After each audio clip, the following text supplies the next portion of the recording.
Welcome. If you want to customize keyboard theme in your Oppo Reno 4, for the first you have to go for the settings. After that you have to go for the additional settings, then tap on the keyboard and the input method, select the Gboard and go for the theme.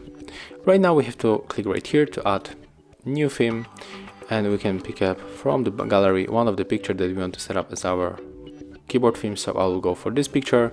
Here we can scale the picture, so I will pick it like that.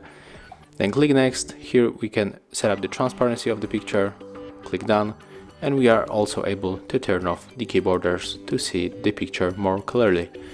Click apply, and as you can see, that's how our theme looks right now. Thank you guys for watching. Leave thumbs ups, comments and subscribe to our channel.